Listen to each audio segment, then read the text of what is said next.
Good evening, afternoon, morning, whenever you end up watching or listening to this. It's Omar again with the Between the Stripes podcast network. Joining me again is a friend of the pod, James from at Brigade Review and Astro Football.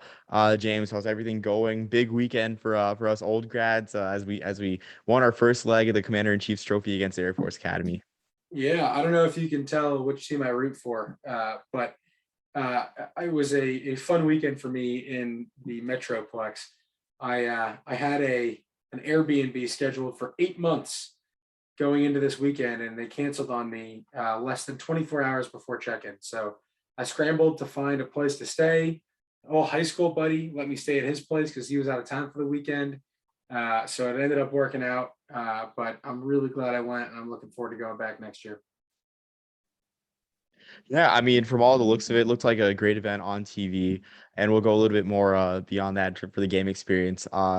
Yeah, I mean, huge win. It's interesting to see Air Force and Army be a neutral site game, or like pretty much any game in involving Air Force for the Commander in Chief's Trophy, because the last neutral site game for Air Force Army was 1965, something they mentioned on the broadcast at Soldier Field, and before that, there's only been three meetings, which two coming at Soldier Field and one at Yankee Stadium, the inaugural meeting. So I guess starting off, what were your initial takeaways of the venue, Globe Life Park, Globe Life Field? Park is the old one. Globe Life Field, like of sightlines and just the venue in general.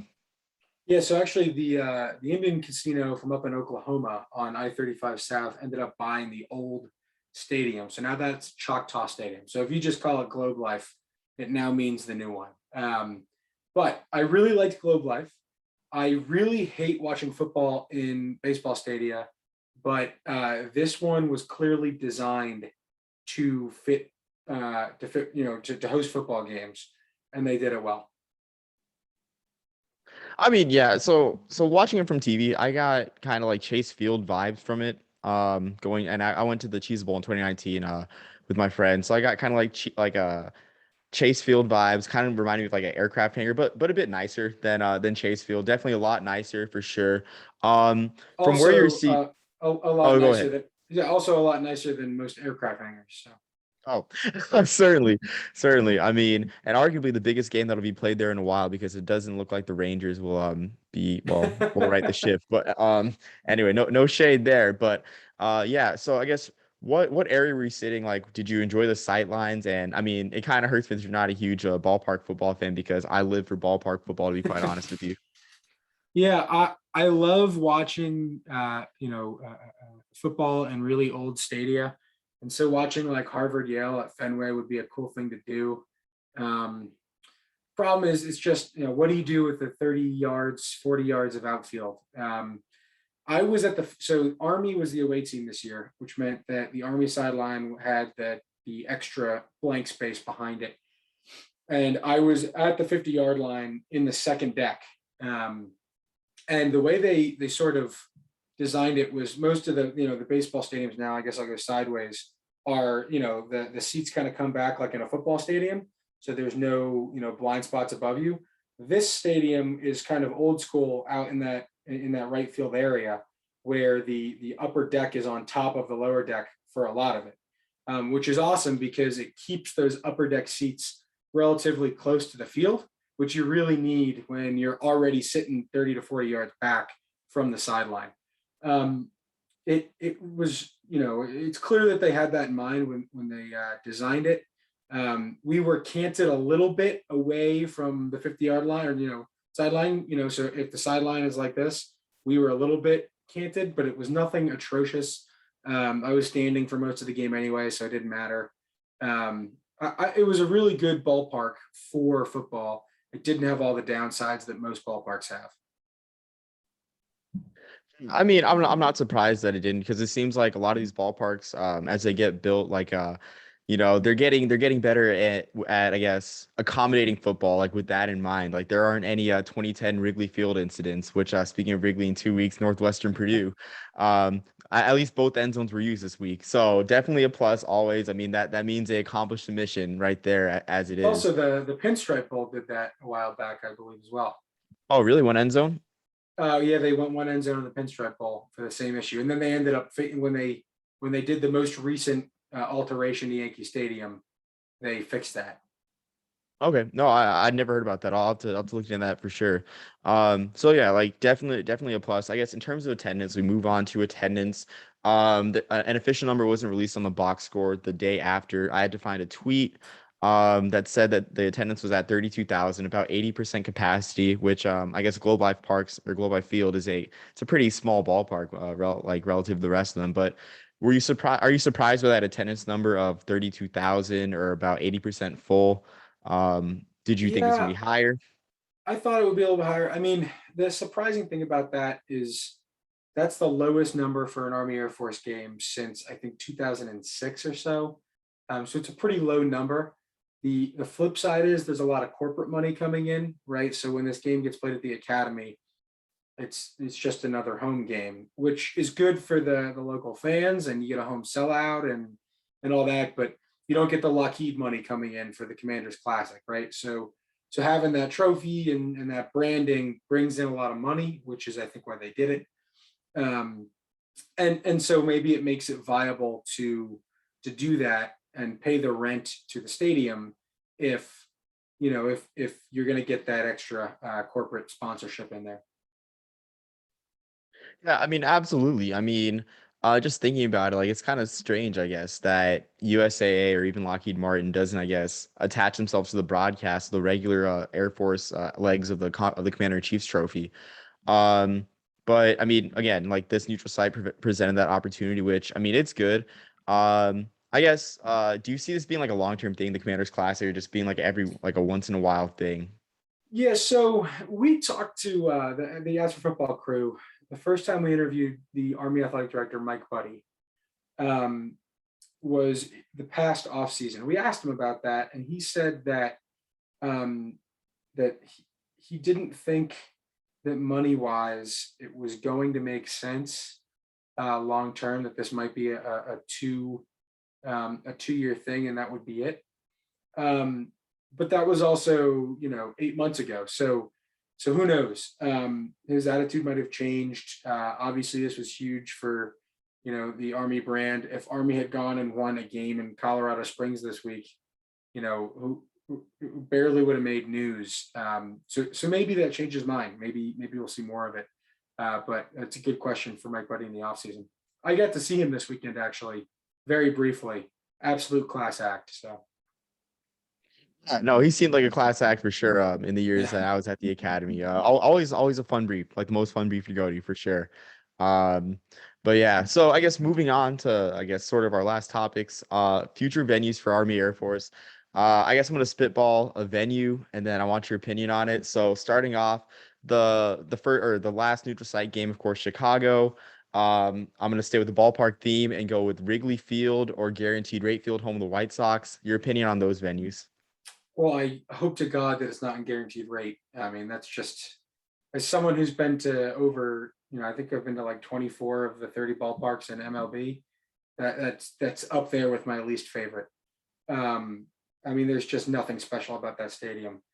Wrigley, I would be down to see a game in Wrigley.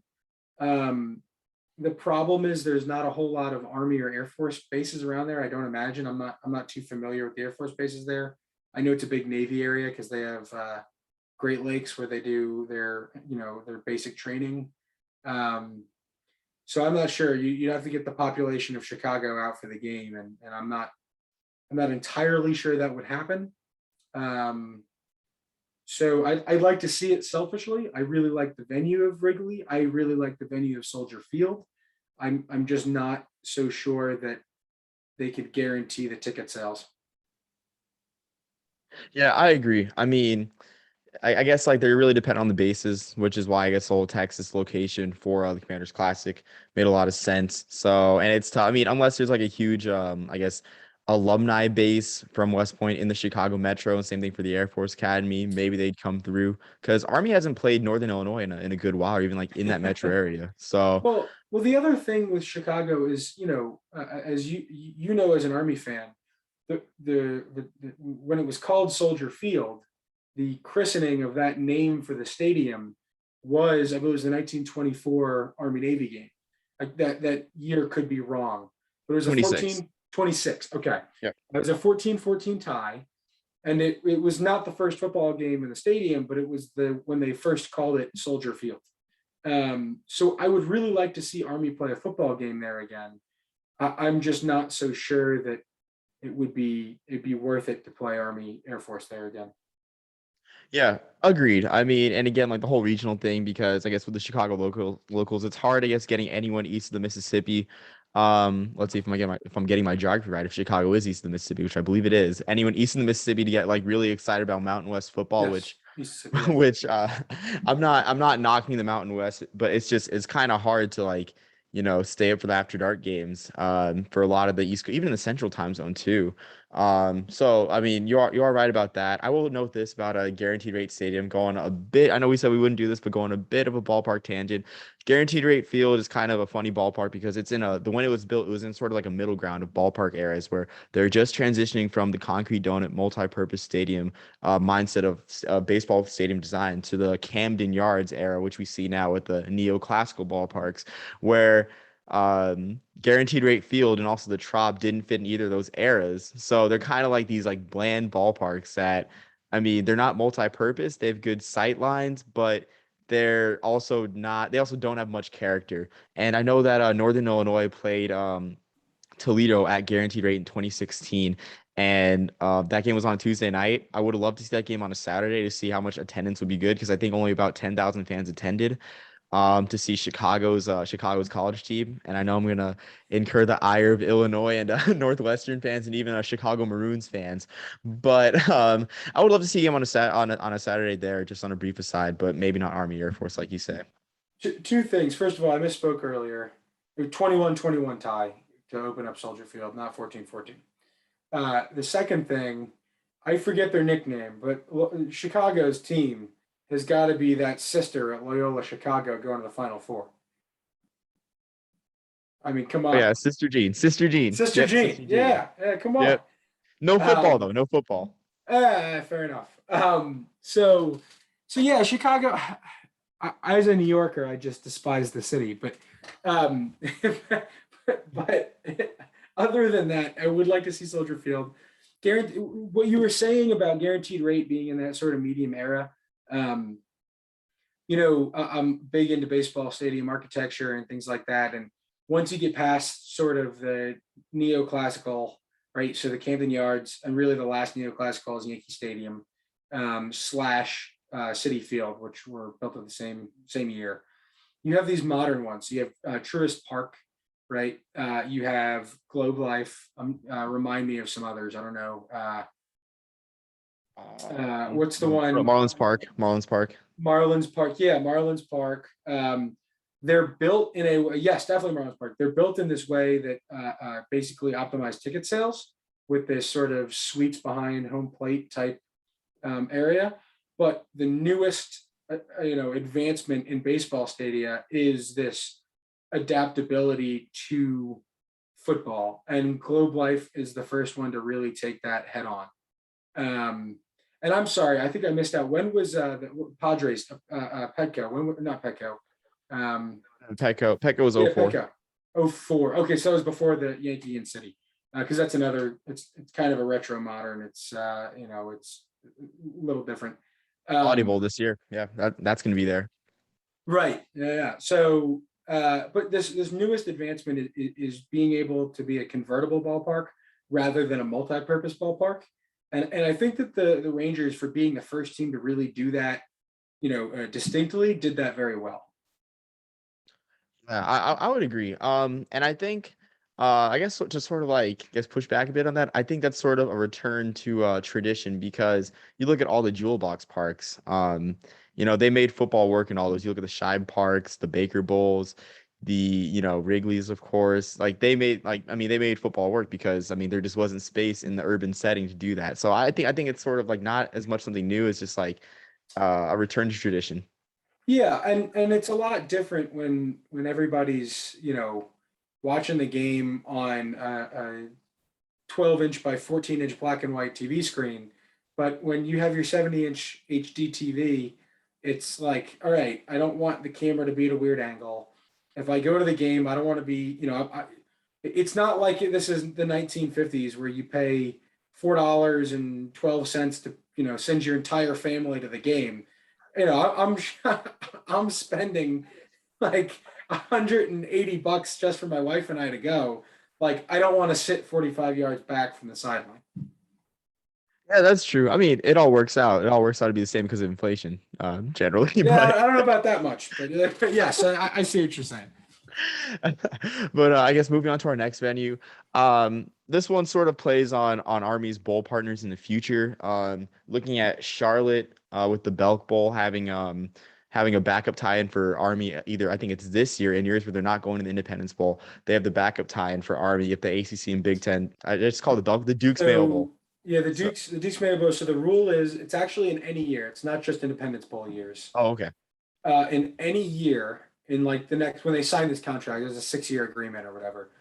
They're allowed to once for the Independence Bowl and once for the ESPN Bowl contract go to the Dukes Mayo Bowl instead if the SEC, ACC, or Big Ten can't fill their allotment. I have looked at the payouts for those bowls compared to the other bowls in those conferences. I think it's highly unlikely that Army goes because I think one of those conferences will send a team to that bowl because it means more money. Yeah, I agree. Like I looked at that too. It's like if the SEC or Big Ten or ACC were to not have enough teams, and they wouldn't send teams to like say for the Big Ten the Quick Lane Bowl, for the ACC like the First Responder Bowl, or whatever Texas ESPN owned bowl they're going to, and for the SEC, the Birmingham Bowl. It'll be like those three bowls that like they wouldn't send teams to, and like not the Right. Duke's Mayo Bowl. So definitely agree on that one. But I guess Charlotte obviously has interest in Army football. What do you think of them as a venue for the Commanders Classic with Fort Bragg, I guess, nearby? And I'm not sure if there's any Air Force bases in North Carolina nearby. Yeah, there are. I believe there's an Air Force Johnson Air Force Base, something like that, that's nearby. But it's not big. The problem is if they do it there, it won't be 2 years in Charlotte. Air Force, I don't think would agree to that.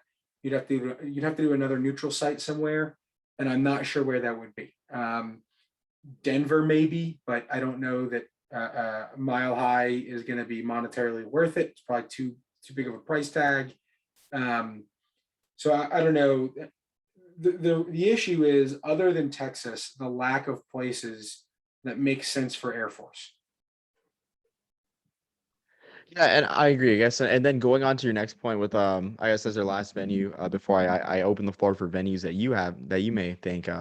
So yeah, with Air Force, I guess with a home and home, with the home half being at Mile High Stadium and the home half being either Yankee Stadium or MetLife Stadium, do you think that could be something that's functional for the Commanders Classic or not? I don't think that it's a big enough game. I don't think the Commanders Classic brand is valuable enough for an NFL stadium. We asked Mike Buddy why this wasn't an AT&T Stadium in Dallas across the street. He basically said after you get past the price tag, there was no money to be made, even if you sold out. You'd barely be breaking even after you sold out. So I think that NFL stadia are out. Army Navy is certainly a big enough brand for that. I don't think that Army Air Force is. So I think it would have to be not in an NFL stadium. So I could see a Yankee Stadium taking the game. I could see a Coors Field taking the game. I have no idea what the dimensions of Coors Field are and if that could work, but I could see something like that happening. And even if it wasn't a home and home like that, if it was something like Charlotte and pick your, West Coast city, do it in San Diego or something like that, I could see that working too. Yeah, I agree. And on the Coors note, Coors has some of the biggest dimensions in the league to make up for the altitude. So I think it's definitely like Okay. more than good for a football game. Yeah, but I would agree with that for sure. I mean, it makes sense. I guess it's interesting. I should say that they wouldn't make money in a NFL venue because I'm not sure. Is it just because the price to rent out the venue for that game, is it just too high? Yeah. So you got to think about it. People are only going to pay so much money to go to this game. And it doesn't matter if it's in Globe Life Field or AT&T Stadium, they're going to pay pretty much the same amount to go to the game. So you have to sell all those tickets, but the price tag to get in the door at AT&T is a lot higher than Globe Life, especially because like this year, I think the Cowboys had a home game the next day, and Globe Life is sitting there losing money while games don't go on. So the price tag is a lot lower for the MLB stadia, and it just if you're going to sell about the same number of tickets at about the same price, there's no sense in paying a higher price to get your foot in the door. Yeah, I understand that now. So yeah, okay, for sure. I guess that's better news for me. I mean, a ballpark football connoisseur, but you know. Yeah, I mean, it could also be in like a classic, a classic a college football stadium that doesn't have a home game that weekend. But Are you talking like that's the always Cotton Bowl, or like you talking the Cotton Bowl, or just well. like You any on-campus certainly, venue? yeah, the Cotton Bowl. Although after the great experience in Globe Life, I don't think they'll ever do it in the Cotton Bowl because Globe Life was just spectacular and it's a brand new stadium. Um, but I was thinking more like there has been rumors in the past of like the Army Navy game going to the Big House or the Army Navy game going to the Horseshoe, right? And this is years and years and years ago. This is not a modern rumor. Um, but but I guess my point is I could see Army Air Force, doing something similar where the price is cheaper to get their foot in the door. Okay. No, that's it's interesting for sure. I mean, I'm not a fan of like college teams playing other college at other like colleges venues. I think it's kind of tacky unless it's like something kind of gimmicky. Like I know Slippery Rock played at the Big House because like they have that long-standing relationship with Yeah, the with Michigan PA. the announcer. Yeah, yeah, Yeah. So yeah. So that was one thing, and they did that a bunch of times and like set all kinds of records for. I don't know if they're D2 or D3 or whatever they are, but D2, they're D2. D2, yeah. So they set all kinds of D2 attendance records playing at the Big House. I do agree it's kind of tacky. One thing I heard way back in the day, Michigan's AD had gotten the idea of putting the Army Navy game in the Big House and said, you know what, that'd be awesome because it would really stick it to Notre Dame. And thinking that's the exact reason that Navy wouldn't do it. Um, but yeah, so I don't think it's impossible, especially for a rivalry like this one, where I think there's some sort of desperation to make it something more than it is, that trying to do something even a little tacky and testing it out once, going to do a game in a different college football stadium. And there's plenty of college football stadia that, like, for example, the Alamo Dome, right? Yeah, it's a college football stadium. But is it really a college football stadium? Like, yeah, you're right. Yeah, exactly. In some intents, it's also a ballpark too because the Rangers played some preseason games there at the Alamo Dome. But well, that'll make you happy. yeah, and actually no, it wouldn't because it's definitely like I think the right field wall or something was like was at 295. Talk about a short porch, but yeah. So I mean yeah, I get that for sure. But I'm talking about like I guess like venues like made especially for like that call like that I school think the because Alamo Dome. I mean, I don't love the Alamo Dome. It's not a fun stadium by any means, but I think the San Antonio area is somewhere that besides Dallas, that this game could call itself, call its home for a couple of years. Certainly, you said the Cotton Bowl is a great idea if it weren't so close to Globe Life. Um, you know, it's kind of hard, to think where else to put it though. You really you have to think where are the big Army and Air Force bases, and then put it somewhere, in driving distance. The only other place that comes to mind immediately besides Texas that has massive Army and Air Force bases nearby is the Florida, Georgia area. So funny enough, the Navy town of Jacksonville might be able to host it because you have MacDill, you have Eglin, you have Campbell, you have Stewart. So Jacksonville could. Atlanta, it would be a little bit of a far drive for the Air Force guys, but Atlanta could do it. When I think about it, it's where are the nucleus or the nuclei of Army and Air Force graduates located that would fill seats for the game. Texas is clearly one of them. The Florida, Georgia area is less consolidated, but is certainly another one. And I'm not sure where else I mean, they could do it certainly in DC, but I don't think Air Force would agree to that. It's too far from home. Yeah, and I mean DC is pretty big too. I mean, I guess like if the Washington football team continue does or stops putting up tarps, it would be easy because I mean the capacity of that stadium is lowering by I guess Well, the year. you could do it in what's the old stadium there? Oh, RFK or whatever they call it. RFK is kind of a dump now. I'm pretty sure No, they're don't get done me using. wrong, it's a dump, but they would make a lot of money.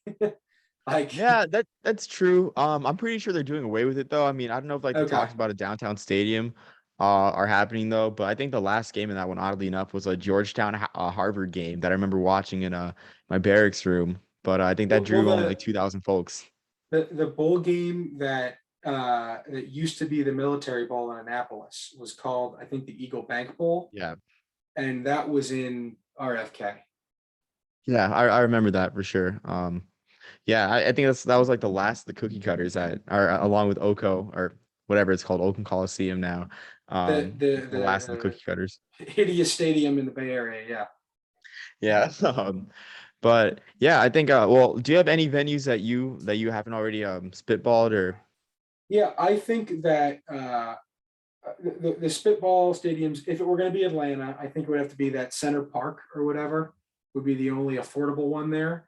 Either that or I forget the name of the stadium where the Yellow Jackets play, which is essentially across the street from there. But I think the Superdome or whatever they call it is way too big and way too pricey. The only other stadiums or stadia there would be Truist, Center Park, and then where Georgia Tech plays. Um, how old is that Georgia Tech stadium?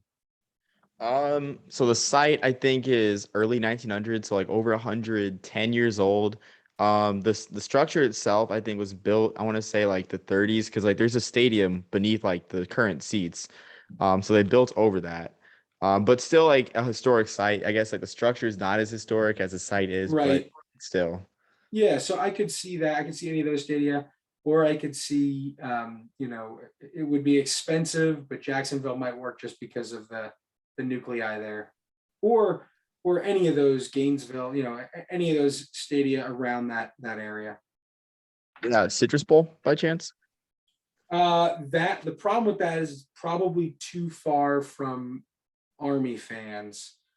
That's probably a bit of a drive, I would think, from where is it in Columbus, Georgia? I think it's at least like 6 hours, I think, too. If it's like we're Yeah, talking West Georgia. that's probably a little far. Whereas Atlanta from Eglin Air Force Base is less than 4 hours, Okay. and might be six from MacDill, but you still have a big Air Force base there. But yeah, I think unfortunately, I think Texas is, and I say unfortunately, because there doesn't mean it means there's not more. I think Texas is really the best place, and perhaps the only place that makes financial sense to do. Yeah, and I'd have to agree. Yeah, so I guess if this does happen, I guess they're locked in for Globe Life. But it's just fun to I guess spitball venues too. One we didn't throw out is America's Ballpark, Fenway. I'm sure that probably makes your ears ring. I'm sorry, but uh No, no, I like Fenway Park. I really don't want to watch Army football at Fenway Park. fair enough. I mean, not even atop the Green You know, Monster. you know where? No, especially not above the team. Oh, you know what? Oh, the only way that I would do it is if I got like Bucky Dent to take a picture with me right underneath the Sicko sign above the Green Monster. That's probably the only way you'd get me to go. Um, you know where I'd like to see an Army football game, and I know that they've played there in like the last 10 years, but I was not at the game, is the Yale Bowl. I Oh don't know. yes, I don't know how they absolutely. would get that done. I don't know that this is the series for it, but I would love to see Army play at the Yale Bowl. Just move the UConn game there. Honestly, like I would pay. You know how much more I would pay to go to a game, like for tickets for Army versus UConn at the Yale Bowl instead of Army UConn at wherever that wrench. heck UConn plays. Which, by the way, their own students don't know where they play, so it's not like they're losing out on anything. In fact, next time we interview Mike Buddy, I'm going to ask him if there's been any thought to move the Yukon games to the Yale Bowl, because Army fans would go and pay a lot more money.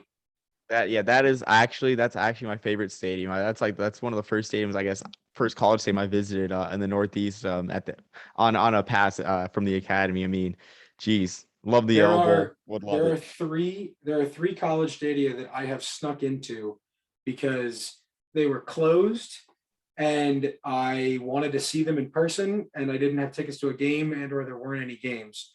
One was the Yale Bowl. I was at a Yale lacrosse game in the spring and I had to I mean, you know how the Yale Bowl is. Like you have to the wrought iron fence and I had to shimmy through and I got into the Yale Bowl and got to see it. The second was Neyland Stadium in Knoxville because we were driving through Knoxville and I wanted to see Neyland Stadium. Now I hope it burns. And the third was the Rose Bowl. I think I've told you that story before, but there was a cricket match with $400 tickets and I wasn't paying $400 to see the Rose Bowl. So I pretended like I was going to be a season ticket holder and they had an event where season ticket holders, prospective season ticket holders, could go pick their seats. So I went in to go pick my seat. I took the tour of the bowels of the Rose Bowl, went around, walked down the field, went up to go pick out my seat, and then I just left. No, hey, whatever it takes. I will say this: if you Yeah. want to go to an Ivy League stadium that you don't have to sneak into, Franklin Field is always open for like walkers and stuff. When I went to the Palestra the first time I visited the Franklin Field was when I went to the Palestra, and I mean it was open. People were walking in the track. They weren't throwing toast in the field. If there's one thing you do, throw toast on the field for the toast Zamboni. It's fun. I almost pegged a small child, but it was good in the end, and it was well worth it. Being from North Jersey, I've never been to Franklin Field, and I really need to get to go. Um, what I'm hoping for is that one year that the Sprint Football National Championship gets hosted at Franklin Field again, and that Army and Navy go, and I can watch the Sprint Football National Championship at Franklin Field between Army and Navy. That would be cool.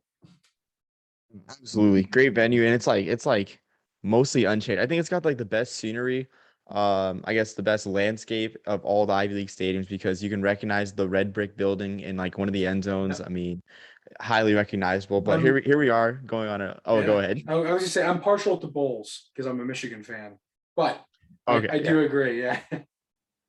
Yeah, I mean, yeah, the Yellow Bowl, I mean, you can't like everyone knows about that one. I mean, like the centennial, everyone was like celebrating the centennial. I have the coffee table book too, like not with me right now. Kind of regret not taking it, but it was in my shelf hanging towards the door, like for anyone inspecting it to pick it up and just look through the book, The Bowl Full of Memories, 100 Years at the Yale Bowl, which definitely be a big piece of decor at my next duty station. But here we are, another tangent. Yes. We need Marshall. We need Marshall. But we got the meat of it already of the podcast already done with. So I mean, if you stop listening, that's totally fine. You got the gist of it. Come for the Commanders Classic talk and stay for the classic Ivy League stadiums discussion. But James, yeah, thanks for coming on again. Yeah. I love having you on. If you guys want to hear more about the Army Air Force game, details on the game, things like that, not just my perspective, but somebody else's perspective who was there. Check out the As for Football podcast this week. It's probably going to drop around Wednesday. We reviewed it ad nauseum, so we talk about tangents here. Listen to our tangents there. Dan was also at the game, and we talked, more about the game itself, but a little bit about the experience too. So. Okay, for sure. Yeah, no, I mean, I'll be checking it out for sure. I do plan on posting this like next week. We got kind of a busy schedule in terms of our That's right. pods, but yeah, so it will already be out. So just Go backtrack and back listen and to it. listen. Yep. Yeah, just Fair enough. backtrack and listen to it. Yeah, kind of got some important stuff to talk about in the MEAC with the Yard HBCU sports because that is the spiciest conference Nice. race I think in Division One. So You're gonna have to update me on that because I know there were a bunch of conference realignments, and we'll do this off air, but a bunch of conference realignments where basically one of the HBCU conferences, took all the best teams from the other, and then the other one is now a shell of its former self. But yeah, I'll get to that. I'll ask more about that off air. Absolutely. So on that note, again, thanks for coming, James, and Thank you for having me. um, yeah, like fun time, and we beat Air Force and on to Navy. I mean, I'm pretty sure the bowl bid's locked. Yeah, we're at 5 wins, 5-3. The bowl Five bid's kind of wins. locked in. We Yeah, just got to I beat mean, Bucknell. Bucknell or UMass, either one. So until next time, though, beat Bucknell this week, beat Navy down the road, and peace, love, and soul, everyone.